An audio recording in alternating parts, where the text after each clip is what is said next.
Welcome to Gulfstream. Today, Ron Nicoletti along with Katie Stazak. It sounds like a broken record, like we always say. Another fantastic day in South Florida. Fast main track, firm turf course, huge carryover in the Rainbow Six. We got an 8-race card today, so it starts in race number 3, $888,000 plus. It was over $1 million yesterday. It will be over $1 million again today. You can hit it with a 20-cent wager. There was no singles, I believe, yesterday, right? There was one single. One single, the 9-horse. One that's single right. in the final leg of the Rainbow Six. We'll see what happens today. I am liking the looks of that carryover. 8 is my favorite number, my lucky number. Lots of 8s in there. So I'm going to be playing a ticket, as should you today, because we've got a nice little card. Did you pick the 8 in the first race? I did not pick the 8 in the first race. Okay, let's get right to the Thursday card. As I mentioned, fast main track, firm turf course. The first race is 1 mile claim is 3 and up. Non-winners of 2 races in life, $6,250 the claiming level. And we do have a jockey change on number 1. Make the rider Juan Lopez riding the number 1. We both went with the number 3, Keystone Cop. It looks like the logical choice shipping in from the fairgrounds. Yeah, definitely. This one is looking for a breakthrough win after notching a pair of seconds over at Fairgrounds. 2 back, he was only beaten a nose. He's really knocking on the door for that win. What I liked about him was that he has a win and 2 seconds from 3 starts at a mile, so he runs his best at this distance. The concerns, he's never run at Gulfstream and hasn't won since 2013. But we did see a horse yesterday make her first start since 2013 and get a win in the last race. Yeah, so it can happen. And on paper, looks like the logical one. But you make a couple of great points. Horses never run at Gulfstream, and sometimes that's really hard to do. But we'll see how that horse fares. With that said, I used a bit of a long shot in second. That's the 2, Ben Jacob. Dropping to the $6,250 level on the dirt. Showed early tactical speed in its last race and faded. That was a pair of route races on the lawn against Tougher. Dave Rakoff is the trainer. He's got Miguel Vasquez handling the surface switch. And I just thought with that tactical ability of turning back, to this 1 mile, this 1 mile distance, that horse maybe can grab a share, especially if number 3, Keystone Cop, needs a race over the track. Right. We both used the 7 Furious Shot, who's going to be making his first start off the claim for trainer Dario Vega. Finished second at this level and distance. 2 back, gets the blinkers on today. And Mirzabek Kapushev will be aboard today. He got his first win here yesterday. What was that again? Mirzabek Kapushev. I thought you sneezed there for a minute. No, that's God bless name. you. He's got a great name. You see it on every time I see it on the program, I laugh. I don't say it, but I laugh. And the other horse you used was the number 6 horse in here, and that's JC Universal. I went with a pattern strategy here. This horse seems to be on his game every other start, and if that pattern holds true, he should be on his game today and run a big one. He was well beaten in his last, faded after pressing the pace, but 2 back, he finished second at this level and distance. You go back again, the start prior, well beaten, but the start prior to that, romped by 8 lengths. Also has a win at this distance. So today's the day. Today is the day. Today is the day. Let's go to race number 2. This one is our first turf race of the afternoon on a firm turf course. 1 mile claim is 3-year-olds and upward. Non-winners of 2 races in life. $16,000 the claiming level. Scratch the number 8, Captain Stan. One of the horses I did have on my ticket, but both of us have number 5, Wildcat Kitten, on our ticket, and we want to go back and show you this horse's performance back on March 25th. This performance from Wildcat Kitten, really, I had to put him on top. He's going to press the pace in the early going, really just keep going, and showed a lot of early speed, and I thought he was going to tire. And this is going 1 mile and a 16th, and he would eventually tire, but he didn't tire as much as I thought he might tire. And he's going to take the lead here at the quarter pole and really fight on pretty gamely in the stretch. I thought he would fold a little bit, and I like the tenacity he showed there. He is going to give in just at the end. He's going to fade to be 4th, but only beaten a length in this race. Cutting back to 1 mile today, I think that's the key. And you have to like him even more with the scratch of Captain Stan, because I too had that horse on my ticket in second. This is his 3rd start off of his current form cycle and off of a 4-month layoff. 3rd start in the U.S., Gotta love the connections of Mike Maker and Ken and Sarah Ramsey. Yeah, it looks like the logical choice in there from that turn back to a mile might be the key to his success this afternoon. And the next horse I used, and you did too, was the 7 Broadway's End, dropping just a notch and stretching out to this 1 mile distance after breaking a bit of a step slow in its last race, rushing up in that race, stalked the pace, finished, I think he finished, he weakened to finish 4th in that race. So I just thought if he gets away from the gate in the starting in a timely fashion, could run well in there. 2 lifetime runners last time out, going 7.5 furlongs. So I just thought this was a logical choice. But I'm with you. I'm on the 5 Wildcat Kitten bandwagon. From a class perspective with the 7 Broadway's End, this is going to be the lowest tag he's ever run for. So that's something you might want to keep an eye out for. But I'm kind of in the sentiment that I think he's better going just a touch farther than this. And, there's some speed in here. The scratch of the number 8, Captain Stand, I don't think it hurt the pace scenario. That one was stalking last time out. So if things do get dicey on the front end and someone goes up and challenges the 5 Wildcat Kitten, maybe it'll set it up for the horse like number 4 Giant Cat Kitten drop. Why? Giant Cat. I got Kitten on the mind. Number 4, Giant Cat. This one is dropping into a competitive spot after facing a notch tougher. Likes to come from off the pace, and I just thought maybe to drop in competition, and if the pace scenario turns out to be favorable, somebody like number 4, Giant Cat, might be able to grab, if not the victory, a share of the exacta or trifecta. I think you might also want to take a look at the 2 Here's to Mike, who could be a nice value at 10-1 in the morning line. This 4-year-old gelding is returning to the Jane Sabelli barn, who had him last summer when he ran some of his best races at Monmouth Park. This will be his first start on the turf, so that's the only question mark here, but he's had plenty of success at the mile distance, turning a bullet 5 furlong work over at Gulfstream Park West to tune up for this start. Second, beaten just a length last time out at Parks. Tyler Gaffleone's going to be in the irons. Well, let's go to race number 3, and this is where the Rainbow 6 starts. And there was a horse a little later on we'll get to in the 5th race that scratched out today, Tony Adams, that looked like this was almost going to be the Rainbow 5. A lot of people were going to single that horse. It did not happen, so you really have to get your handicapping hats on today and figure out this ticket. Now, this 3rd race, 6 furlongs. These are maiden state-bred maidens, fillies and mares, 3-year-olds and upward. A couple of scratches in here, a jockey change, and 2 unpublished workouts that track announcer Pete Aiello will be giving you when he comes back on in here. Those workouts will be on the 1 and the number 8. The scratches are the 3 and the 5. And note the jockey on the number 8 horse in here, the one that's going to have that unpublished work, is Christian Dominguez. And I went with the number 4 in here, Adriana's Dream. I think finds an ideal spot to make her first start since getting bumped at the gate, failing to get on track, but that was against maiden special weight competition here on open competition on February 1st. Giuseppe here, Sedernia, as the 4-year-old daughter of High Cotton, really working well for the return. Yes, she is. And really, this, like you mentioned, this is a great spot for her. Ran a promising second in her career debut at the $25,000 maiden claiming level. That was in December. At odds of more than 15-1, ended up being disqualified for interference. I think with the experience now that she has, having a couple races under her belt, going to be against state-breds today, so not open company, maiden special weight competition. I think she's going to run a big one today. Number 2, AP Bandera will try these state-bred runners on the dirt after failing to show much, but that was a pair of maiden allowance races going 7.5 furlongs on the turf. Trainer Jane Sabelli, as we mentioned, what a fantastic meet she had during the championship meet, and that is continuing here in our spring-summer meet. She's about 30%, 29% with horses going from turf to dirt. Prentice Tyler Gaffleone riding in great form, so lots of things to like about the number 2 AP Bandera.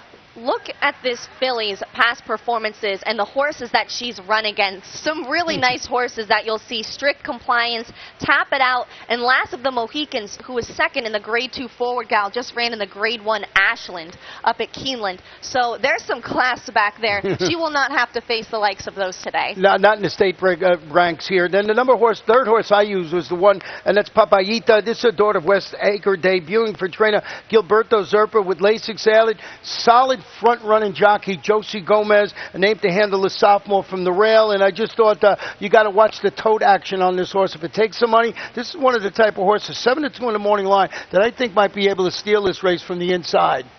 I like the pedigree of the 6 Miss Major. That's what caught my eye. A daughter of Candy Ride and a stakes place dam. This one's basically starting fresh for trainer Giuseppe Ierdiscernia. Going to make her 4-year-old debut and first start since last July. Finished 4th in her career debut, going a mile. Got into a speed duel early, then just tired and actually ducked in late. Cuts back to 6 furlongs today. I think you might want to watch her at 6-1. Well, in race number 4 today, it's a 6-furlong turf allowance. Optional claim is 3-year-olds and up. $62,500 level. Really nice race. The second leg of the Rainbow Six, but the first leg of the Pick 5. We do have a scratch in here. 3 scratches, actually, but 1 out of the body to race. The 2, yes, I'm lucky. And the main track onlys are both out, number 7 and 8. And, boy, we have a horse that we really like around here returning. That's Speechify.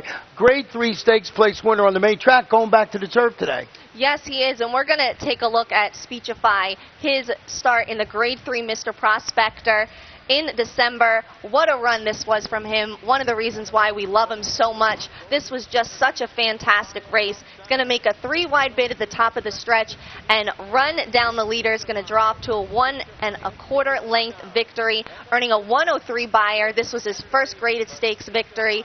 He's a local horse here. He is fast, and he's overcome a lot, has an issue with his esophagus, and actually has a diet of what we call soup. He can't eat any solids. You can't even give him treats. You can only have very, very, like, almost a liquid diet. So he's a fun horse, and he is the class of this race. Everyone's going to take a look back at his last and only other turf start in the Gin Rummy Champ Stakes at Gulfstream Park West last fall. He finished 8th. But you know what? The going was a little bit soft that day. He did not break well. He got shuffled back to last, and he was still only beaten a little more than 2 lengths. He's a class of this field. I think he's going to relish getting on a firm turf course here at Gulfstream, and he's a different horse now from when he was back last fall. So I'm sensing that this might be the horse you're going to single on your Rainbow Six ticket. I'm thinking about it, but I might go too deep with the horse that I have in second. That is Stormy Rush. I went with the 5 in second, Golden Emperor, who trying to keep his record on this turf course unblemished. 2 sprints on the Gulfstream turf, 2 wins. Following his $20,000 score on February 16th with a game victory against $25,000 option claimers last time out. Mike Rogers doing excellent work here. Gabriel Saez going for the hat trick on this horse, so we'll see if number 5, Golden Emperor there. But you did use number 6 in there, which I did not use, and that's Stormy Rush. Second on the morning line behind Speechify. Yeah, finished 4th in the Silks Run Stakes behind the talented Power Alert in his first start since last August at Saratoga. He's won 2 of 4 at Gulfstream, and I think he could stalk off of a quick pace in here and capitalize.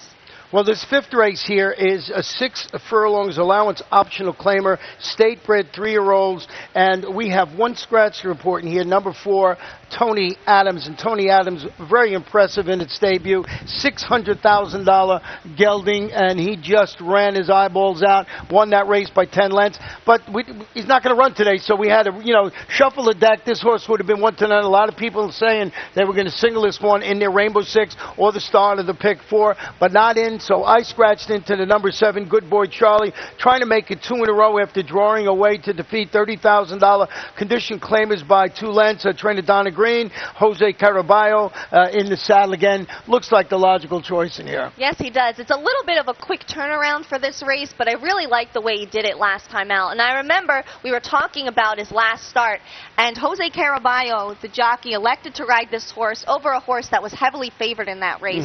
And I said, I would watch out for Good Boy Charlie because Jose Caraballo could have had his choice, and he chose this horse. And he ran very well, scored a 2-length victory, and I think he can get a similar trip to last time. Plus, he's the only 3-time winner in the field. Well, number 5, Bold Summit, is going to face winners after dueling throughout and holding on gamely to defeat $40,000 maidens for the late trainer, Hall of Famer Alan Jerkins, a new condition now, and Jerkins' former assistant, Fernando Abreu, has apprentice Tyler Gaffleone in the saddle. And, you're going to look at the odds in this race, but they don't, the morning line, they're skewed now because of the scratch of Tony Adams. So see a horse that was maybe 15 to 1 or 10 to 1 on the morning line. Pay no attention to that. This is a totally different race now, and I think number 5, Bold Summit, fits the bill pretty nicely in here. I completely agree. I have him in second as well. He's gotten better with each start this year, and the race 2 back has really become a key race.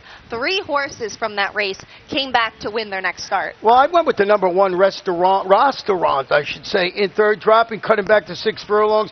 Failed to show much against $25,000 optional claimers going a mile. I think he's going to be interested early from his inside post position, and you know, might be the speed of the speed after the smoke clears in here. Josie Gomez once again on the inside, and she'll be getting him interested early. Just a horse I threw on after the scratch of Tony Adams. Restaurant, I think you might be getting hungry for lunch. Restaurant. I threw the 6 here, that tune in third, 12-1 in the morning line, and I think this race could be a great confidence booster for this Jacks Are Better homebred. They excel, especially in Florida-bred races here in the summer. This colt should really appreciate some class relief.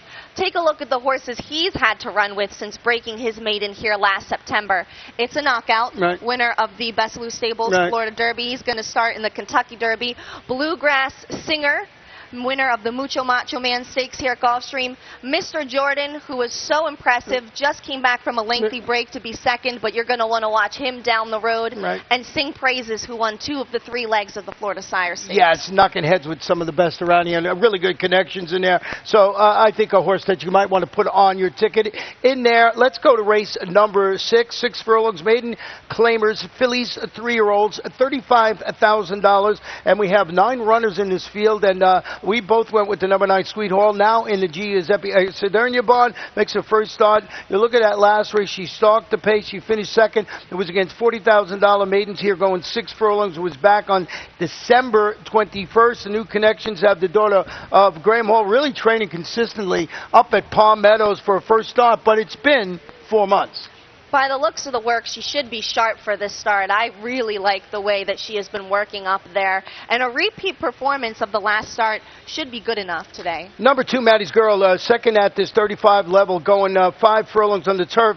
Back on February 14, goes back to the claimant ranks and tries the main track after stalking the pace, failing to really earn a check against maiden special weight runners on the turf. Trainer Mickey Kroger has Leandro Conclaves handling the surface switch today. So I looked down at the $35,000 level, so I know this horse can compete there. Now I've got to prove it can do it on the main track. 11 published works leading up to this race, 5 locally since March 2nd. Posted the bullet, going 3 furlongs on March 25th. I think you definitely have to have her on the ticket. And then, you know, Marcus Vitale has 2 first-time starters in here. For some reason, we both went with one of those first-time starters in our ticket, and that's the 5 Fabulous Peel. You actually have it in second. And Marcus Vitale does a good job with his first-time starters. This is a daughter of Seeking Beauty. Isn't Maddie's Girl the first-time starter for Marcus Vitale? Oh, that's right. Maddie's Girl is the first-time starter. That's what I was just just talking about her, and you mentioned that she had run before, but that's the first-time starter for Marcus Vitale. No. Maddie's Girl is Mickey Kroger. Yeah. So I have them mixed up. You have them mixed up. And so, the other horse of his that's the first-time starter is, I forget which one it is here, but it's one of these in here. Let me look with my glasses. It's the 9. That's the 9. That's the okay. Hall. No. That's my fault here. No. All right, we'll straighten it out. We'll straighten this out, but... You got me confused there. I thought I did it again. Go ahead. We'll move on to the 7th race. Yeah, it's easier that way. The 1 horse is the other Marcus Vitale. I had to put my glasses on to see it. So she doesn't, because she's young and doesn't need glasses yet. 7th race, 5 furlongs on the turf. Claimants, fillies and mares, 3-year-olds and up.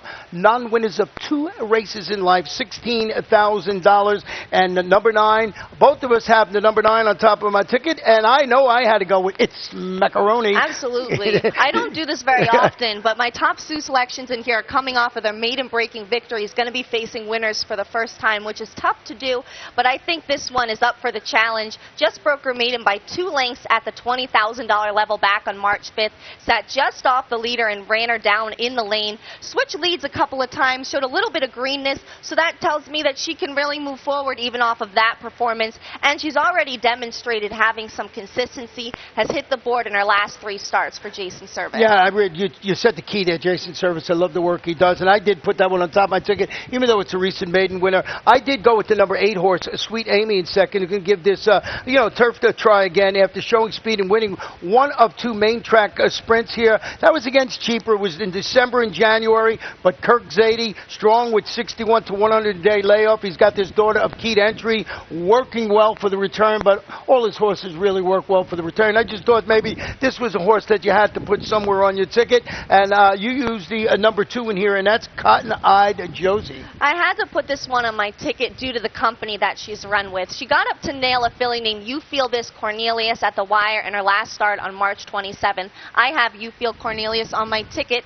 in the next race. So how can I leave off the filly that beat her today? Right. Number 3, Penny, Penny, Penny. This one has been training consistently on the Palm Meadows turf in preparation for the first start since competing on the turf, but it was at Monmouth. It was last summer, but trainer Chuck Simon has Ramsey Zimmerman atop this. I think this horse can run well in this spot. 12 to 1 on the line, and I'm glad you used it on your ticket too. Chuck Simon doing an excellent job, and I guess the Penny, Penny, Penny is from the Big Bang Theory when he bangs on the door all the time. Is that it? Yes, that's a great show. Very funny show.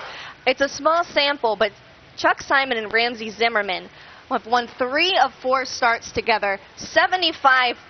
Want to keep an eye on that. This is going to be the lowest tag that this mare's ever run for. I thought at 12 to 1 she was a great value. Great value, and coming off the layoff. And another horse I want to just tip. Watch the tote action on an horse, see if it's taking some money in here. I think it is going to take some money, and I just like the work, as I said, the connection to doing. That's great angle there. Limited sampling, but 75%. You got to pay attention to that.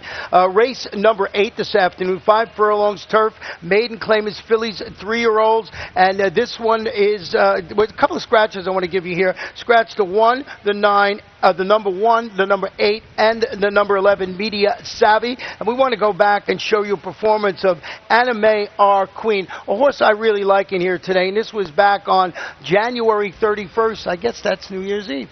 That is New Year's Eve, and this one was almost able to bring in the new year with a win, but just couldn't quite get it done. But she was running against some very nice fillies. You're going to take a look at the 4 here. She has the lead running down into the stretch, but she's going to get run down by a couple of fillies named Asia and Celestine. Finishes 3rd, only beaten a length. That was her turf debut and her 3-year-old debut. Can really move forward off of that start. And you know what? Let's take a look at those 2 fillies that finished ahead of her. Asia, undefeated in 2 starts. Right. Celestine went on to win the Sanibel Island Stakes here, is a stakes winner now.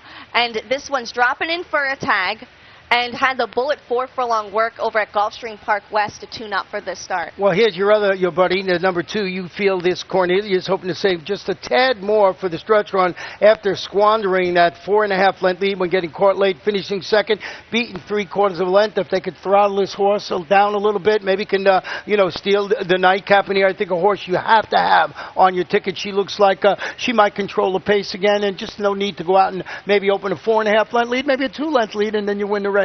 Absolutely. I like that Edgar Zayas is going to stay aboard. That last start was her first start off the claim for trainer Kirk Zadie. He surely knows her a bit better now, and I'm expecting a nice effort from her. Number 7, Time to Get Wild, is taking a drop into the claiming ranks after facing maiden special weight competition both previous races, including that Chase and Fade 5th place finish behind the horse that we have on top of our ticket. That's Anime Our Queen. That was her career debut. I think she has a lot of upside. She's dropped down to this $25,000. The trainer is Ralph Nix, and Tyler Gaffleone in the saddle. Yeah, she's going to be looking for a better trip, too. Last time out, had to check at the 8th pole. It was just her 2nd career start. She kind of folded after that, would end up finishing 8th. But if she gets a better go of it around today, clearer run, she should be a part of the piece late. Well, that is how we see Thursday's action here. Once again, we want to remind you the Rainbow Six today starts in race number 3 with $888,000 plus in the carryover pool. So what a day it's going to be. It is really nice out here. Fast main track, firm turf course. Katie, we're about to wrap it up. Anything else before we go? Oh, best of luck to you today. Enjoy the great racing. I'm really looking forward to seeing Speechify today. And just go at that Rainbow Six. Let's see what we can get done today.